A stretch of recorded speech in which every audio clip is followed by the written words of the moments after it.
Good evening, everybody. Welcome to Westpac. I'm your MC for tonight. I'm Ian Hill, Group Head of Innovation, and very privileged to have this event tonight. I will be very brief and then hand it over to the folks who organize this great event. Before we start, I'd like to acknowledge the traditional owners of this land, the Gadigal people of the Eora Nation, and I'd like to honor elders past and present. The agenda for tonight will basically go a lightning round of speakers and presentations, followed by a keynote of one of the foremost experts on AR and VR, Mark Billinghurst. And I'll leave the introduction to him to a minute, and then followed by a panel discussion with some of the people who did the presentation. Save your questions until after the panel because we've set aside a Q&A for that period. Without further ado, I would like to introduce the person who organized tonight's meetup, and that is Scott OBrien. Basically, he's been an augmented reality pioneer since 2009. He's been moving AR from magic show to functional use cases and mass adoption. He consults worldwide under Augmented Reality OMG and organizes AR, VR, wearables, and Internet of Things events through Reality Remix, primarily in Asia Pacific. So without further ado, Scott. When I start my day, I like to think of, is this the real life? Who are you, and how deep is your love? And that's the foundation to a lot of what I'm, I guess, looking to design in augmented reality to improve our lives. Some of you might not have seen this augmented and virtual reality spectrum. It's called the Milgram's Reality Continuum. And it helps define, I guess, what the difference is between AR and VR, and in the middle, mixed reality. So, of course, we have reality. 30 to 40% of what you see now, of what's in front of you, actually gets to your brain. The rest, our brain more or less makes up with its previous experiences and the way it's hardwired. So in a way, you've already been augmenting your reality. You've already been creating your virtual reality. And then we go to the extreme as well. Now, hands up, I just want to get an idea how many of you got to try on the heads-up displays and the cardboard and so on. Just want to make sure that all of you get a go.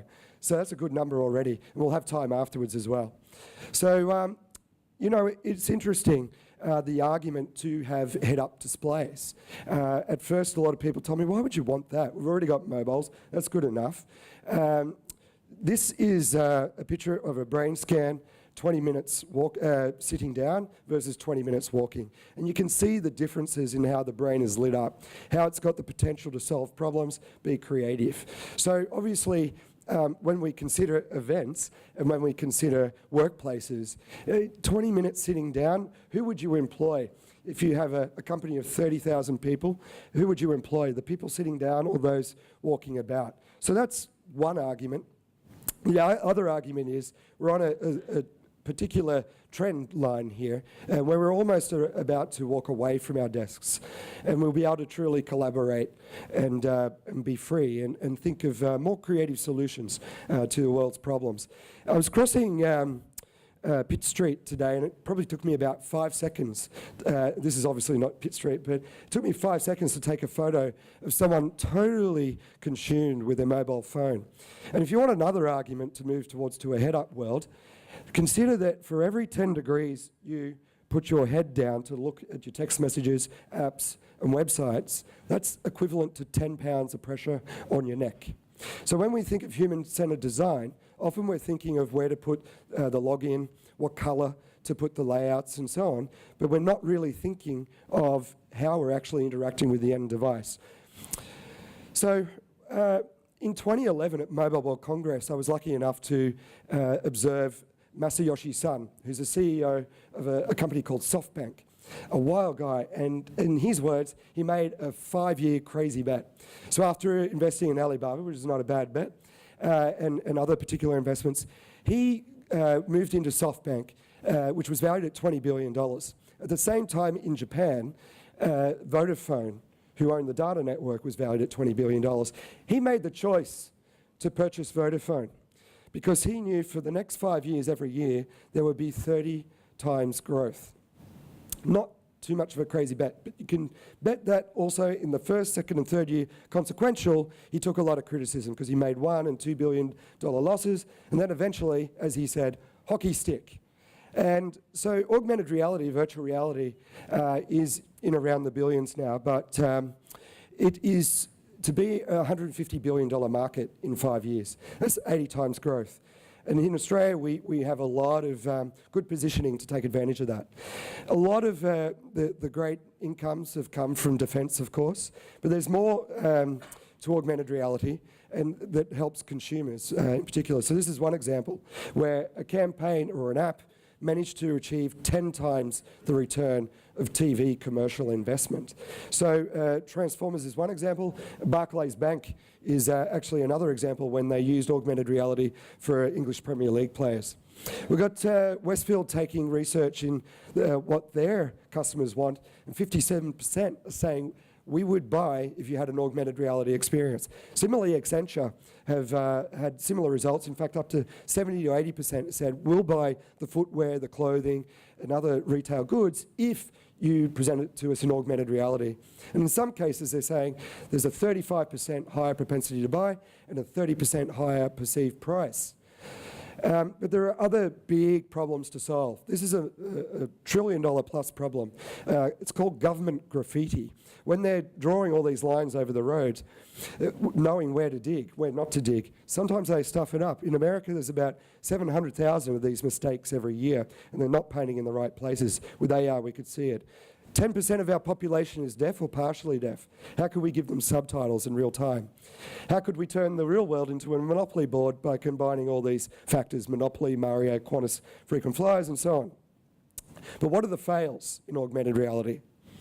So first of all, I guess at first we had pioneer syndrome. We thought we could do everything, and we just overwhelmed people with all the different interactions.